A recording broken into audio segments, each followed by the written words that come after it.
Senator Risa, I hate to do this. Hindi mapigilan ni Caramon ang inis at hinanakit kay Senadora Riza kaugnay sa pag-akusa nito kay Pastor Quiboloy sa mga usaping kinakaharap nito. Ayon kay Caramon, kung mas malinis daw ba itong si Senadora Riza kesa kay Pastor, inilahad din nito ang tahasang pagpigil sa mga recruitment ng CPP-NPA. Ayon sa kanya, 11 taon gulang lang daw siya noon nang siya mapasali sa nasabing grupo. Narito ang kanyang paayang noong rally, pakinggan natin. Senator Risa, I hate to do this. Subalit, ikaw ba'y naging makatarungan? Pumarap ka sa television, nandun ka sa Senado, ginagamit mo ang pagiging senador mo, binababoy mo ang isang tao, binababoy mo ang isang religious leader. Agoy!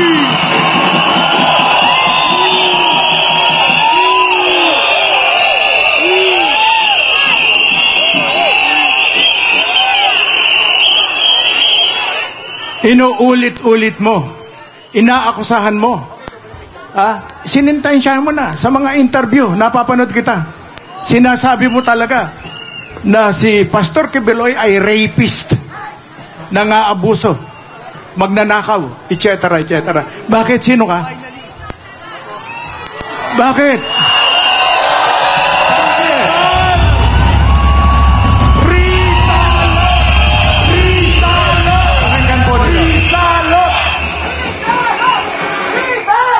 Pakinggan po ninyo.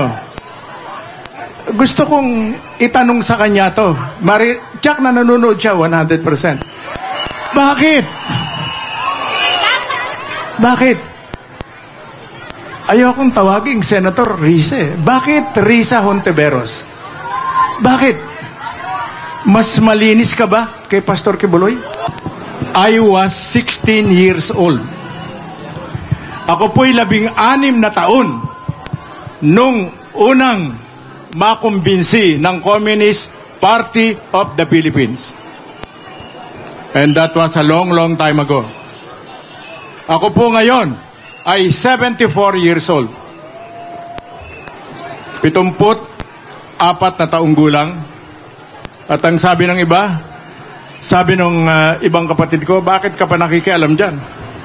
Bakit hindi ka nalang makipaglaro sa mga apo mo? Nakatulad ng ginagawa ng iba. Hindi po pwede yan. Sapagkat marami kaming pinatay nung araw. At maraming namatay dahil sa amin. Ako ay nagsimula at 16 years old nang ma-recruit sa Kabataang Makabayan. And I was 17 nung ako'y maging full-fledged member ng Communist Party of the Philippines. Bakit to ako nagsimula sa ganitong pagsasalita? Baka makalimutan natin na kung kaya tayo nagkakagulo dito at ang tuwang-tuwa ay ang Communist Party of the Philippines at saka ang New People's Army at ang National Democratic Front. Nagdiriwang sila sapagkat ang mga prediction nila, yung mga pinapangarap nila na mag-away-away ang mga tao, na mag-away-away, magalit ang lahat sa gobyerno, at ang nagdiriwang ay ang Communist Party of the Philippines. At hindi natin papayagan yan. Tama! Tama! Wag po tayong mawawala sa focus. Wag po tayong mawawala sa focus. Sapagkat kasama natin na nanguna at ang naging plataforma ay ang SMNI sa paglalantad. Tama! Para mailantad ang mga terorismo, ang pagpatay, ang mga panggagahasa, ang pagnanakaw, ang mga extortion ng Communist Party of the Philippines at ng New People's Army. Huwag po nating kalilimutan yan. Baka maligaw tayo. Huwag nating kalilimutan yan. Sapagkat sa kasal, hindi ba kayo nagtataka? Hindi kumikibo yung 3 kumag sa Kongreso. Hindi kumikibo. Hindi sila kumikibo. Sila nagsimula nito. Sila nagsimula dito.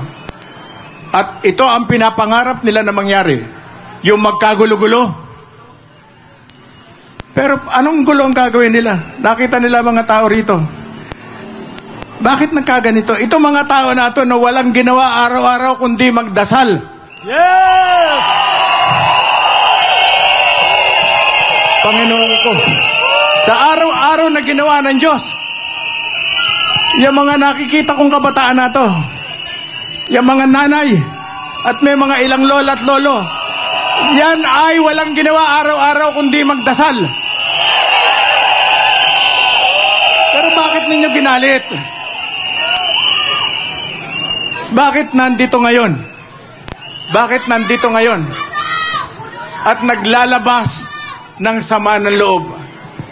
Ako, nung nanonood ako sa live, sa coverage kahapon, narinig kong inuulit-ulit yung salitang, walang utang na loob. Walang utang na loob. Napakatindi niyan.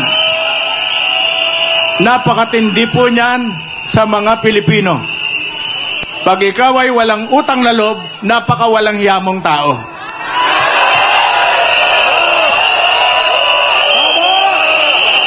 Napakamahalaga niyan. Yan ang meron tayong mga Pilipino na wala sa ibang bansa. Sabi nga ng mga Amerikano, they don't give a damn. Tayo, we give a damn. God.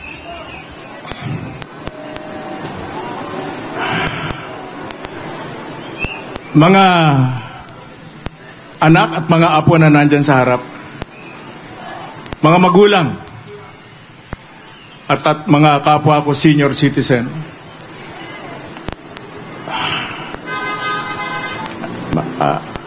ang hirap.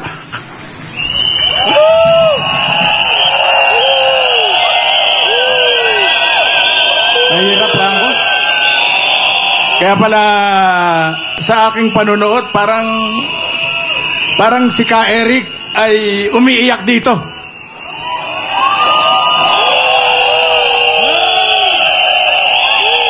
Well, ako'y yung natalakay, na-discuss dito ni Ka Eric ay hindi na para ulitin ko pa. Ang gusto kong bigyan diin. Kaya ako nag-volunteer na magsalita rito ay upang bigyan diin at huwag nating kalilimutan na nalalapit na naman ang March 29. Ito ang anniversary ng New People's Army. At huwag ninyong kalilimutan na ang unang gulo, ang unang nilikha nilang karumal-dumal na gulo, na nagdulot kung kaya nagkaroon, napilitan si Marcos Sr. magdeklara ng martial law, ay nung initsahan ng Granada ang Plaza Miranda noong August 21, 1971.